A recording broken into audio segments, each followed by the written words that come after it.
ஐயா துணை அகில ஜோதி ஆன்மீக சேனல் நேயர்கள் அனைவருக்கும் வணக்கம். சென்ற பதிவினுடைய தொடர்ச்சியை இப்போது அறிவோம். இதுவரையிலும் நம்ம சேனலை சப்ஸ்கிரைப் பண்ணார்கள் சப்ஸ்கிரைப் பண்ணி பக்கத்தில் இருக்கக்கூடிய இந்த பெல் பட்டனை அழுத்தினீங்கன்னு சொன்னால் நாங்கள் போடக்கூடிய ஒவ்வொரு பதிவுகளும் உங்கள் நோட்டிஃபிகேஷனில் வரும். எந்த விதமான விதியையும் மிஞ்சிய இறைசக்தி ஒன்று இருக்கின்றது. அத்தகைய இறைசக்தி பரம்பொருளாகிய இறைவன் நாராயணர்தான் என்பதை அந்த பெண் உணர்ந்து கொண்டாள். அதனால்தான் அவள் எதுவும் வரட்டும், நாம் நாராயணரை நோக்கி தவம் செய்வோம் என்று முடிவு செய்தாள். இவ்வாறு அந்த பெண் துணிச்சலாகவும் மன உறுதியாகவும் நம்பிக்கையோடும் செய்த தவத்தினால் இறைவன் நாராயணர் அவளுக்கு காட்சி கொடுக்கின்றார்.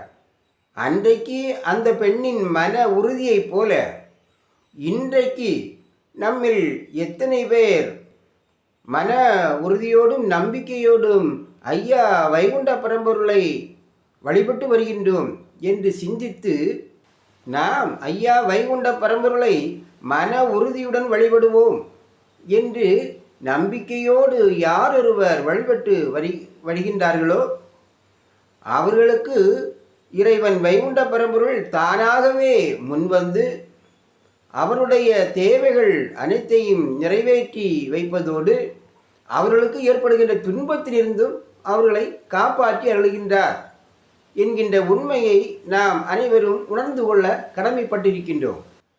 இவ்வாறு தவம் செய்து கொண்டிருந்த பெண்ணிடம் திருமால், பெண்ணே, தவத்தை தொடர்ந்து செய்தால் நீ நினைத்தபடியே நிறைவேறும் என்று ஆசி கூறிவிட்டு அந்த பசுவை பார்த்து, ஏ பசுவே, நீயும் உன்னுடைய தவத்தை நெறியோடு செய்து வந்தால் சித்திரன் உனக்கு கன்றாக வந்து பிறப்பான். அவனை என் மகனுக்கு ஏவல் தொழில்கள் செய்ய வைப்பேன் என்று அருளிவிட்டு நாராயணர் திருவனந்தம் நோக்கி புறப்பட்டார். அப்போது சேத்திரபாலனும் வேதியனும் திருமாலுடைய திரு பாதங்களை வணங்கி, மூர்த்திகளும் காணாத முதல் பொருளே, உமது மக்களாக பிறந்த சான்றோர்கள் கலியனுடைய கொடுமைக்கு ஆளாகி பலவிதமான துன்பங்களை அனுபவித்து வருகின்றார்கள். அப்படி இருக்க கலிநீசன் கொடுங்கோல் ஆட்சி நடத்தும் இடம் நோக்கி தாங்கள் செல்வதின் நோக்கம் என்னவோ தேவர்களுடைய சிந்தை தாங்கள் எழுப்போலும் அறியோம் என்று பணிந்தனர். அப்போது திருமால், சேத்திரனே, நீ கேட்டது நல்லதுதான்.